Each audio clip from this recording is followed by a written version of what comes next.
European Air Show. Le prove oggi. L'aeronautica militare con il 15° stormo, orgogliosa di essere qui, aprirà le prove, aprirà l'esibizione e a breve ci sarà il nostro HH-139 proveniente dall'83° gruppo Combat SAR di base Acerria, che inizierà a vedere il terreno e soprattutto a godere del meraviglioso spettacolo sul litorale. Tutta questa gente accorsa per vedere ciò che accadrà. Il 15° stormo, come vi diceva il tenente colonnello Rulli, ha una dislocazione.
Questo è il saluto che l'aeronautica militare con il 15° stormo rivolge al litorale di Jesolo. Qualche piccolo problema tecnico, ma il bello della diretta e le prove servono proprio a questo.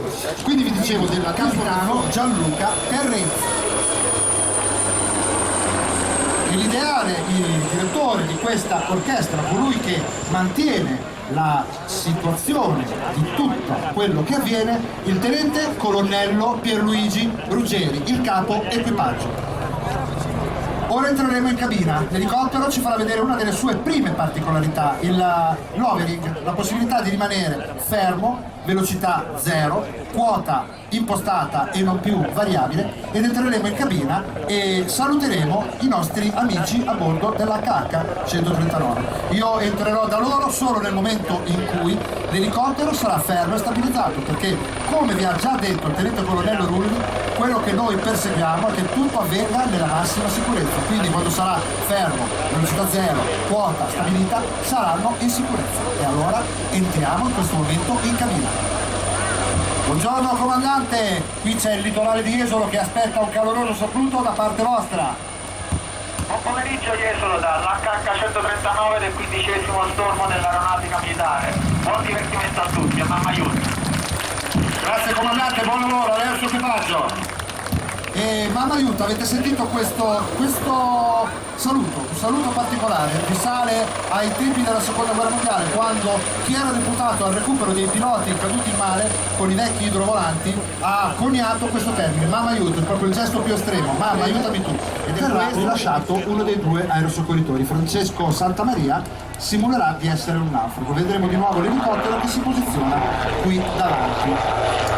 E poi andremo a descrivere ciò che succede. Ma prima parliamo del 139, una macchina italiana prodotta dalla italiana Agusta, ora Leonardo. Una macchina che consente il volo in qualsiasi condizione di tempo, di giorno e di notte, strumentale completo, possibilità di vedere di notte grazie all'ausilio sia del FLIR, che è una macchina, un'attrezzatura posta sotto il muso, sia ai visori notturni che hanno la capacità di catturare la luce lunare e stellare residua per amplificare ciò che viene visto, quindi permettendo una visione di notte con le stesse modalità del giorno. E allora ecco cosa succederà. L'elicottero sta di nuovo posizionandosi davanti a noi, si fermerà a una quota molto bassa e verrà eseguito il lancio. Presumo che fra di voi ci siano molte persone, le vedo là e anche alla mia sinistra, con teleobiettivi. Ebbene, vedrete l'aerosoccorritore con la muta arancione pronto al lancio, per gli appassionati un ottimo momento per scattare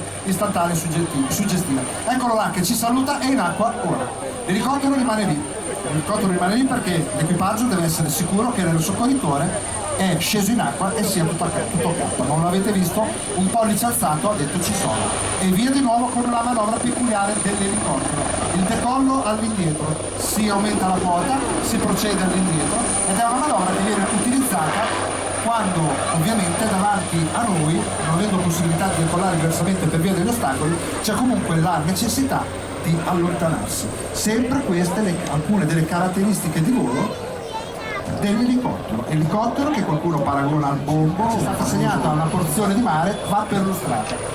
Per cui l'elicottero in questo momento vedrà i due piloti intenti a condurre la macchina, operatore di bordo e aerosoccorritore dietro che delle proprie bolle, delle vere e proprie bolle come finestrino, scrutano il cielo.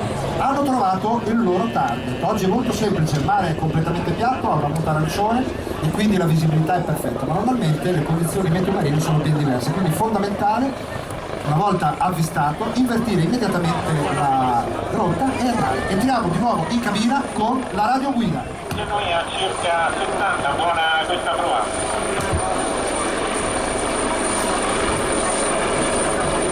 Avanti così ancora per 20.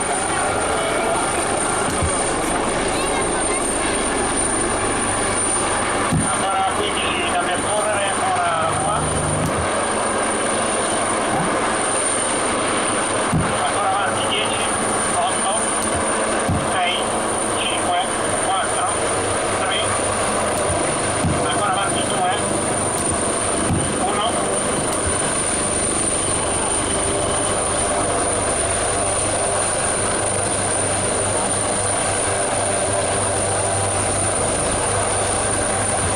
Siamo sul punto, ossia quella che è una delle manovre più sinergiche durante il volo dell'elicottero, cioè la direzione, l'indicazione della direzione della distanza che separa il velivolo dal naufrago è avvenuta. È un lavoro di collaborazione, il pilota si fida ciecamente di ciò che l'operatore di bordo gli dice e lo porta esattamente sul punto. Adesso è iniziata la filatura dell'aerosoccorritore che andrà a sincerarsi delle condizioni di salute del naufrago per poi, una volta tutto a posto, tutto regolare, vincolarlo a se stesso con un'ulteriore imbragatura per poi portarlo a bordo. Quella che sentivate è una serie di distanze, era una variazione che dà l'idea al pilota della velocità con la quale si sta avvicinando, questo in base alla variazione tra una misura e l'altra e ovviamente la distanza che separa l'elicottero dall'obiettivo. Ecco risalire Massimiliano e Francesco con le loro mute arancioni portati a bordo da Salvatore, dall'operatore di bordo. Verranno a questo punto portati dentro la cabina, si svincoleranno dal cavo del verricello e andranno a sedersi sui sedili legandosi con le cinture di sicurezza. Solo allora verrà chiuso il portellone e riprenderà il volo dell'elicottero e riprenderà con un'altra manovra particolare.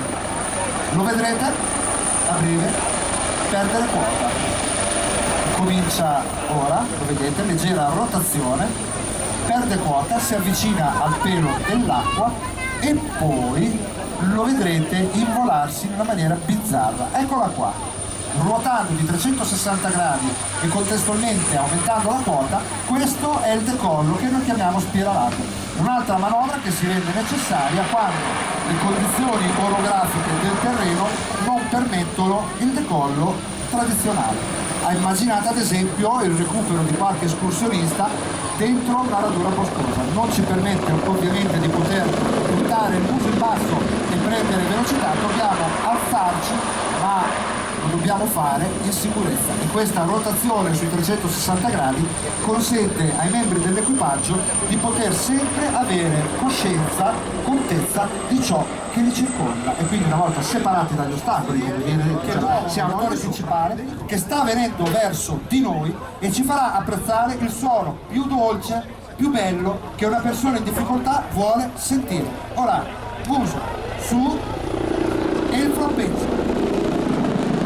Questo caratteristico rumore del rotore principale di un elicottero. L'Eleo che è esperto avrà certamente visto tutta una serie di antenne, di cose, di protuberanze sul ventre del 139 che non sono altro che appunto le antenne asservite alla strumentazione di bordo per permettergli il volo in ogni condizione.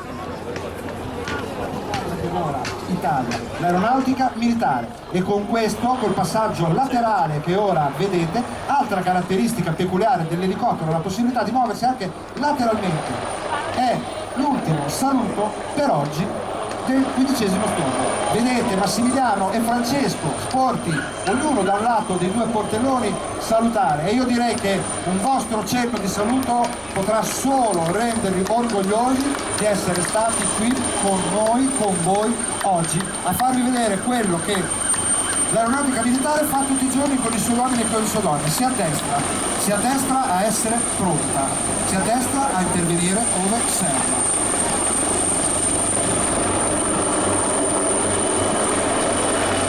Ed eccolo, se ne sta andando, quindi ci rivediamo domani con quella che sarà la manifestazione vera e propria, però è anche vero che non finisce qui, altri assetti molto gustosi stanno per presentarsi, e per i giovani, per chi voglia avvicinarsi alla missione di servire la propria patria, proprio qui dietro, il gazebo di Rivista Aeronautica, quella rivista dalla quale poter attingere informazioni, curiosità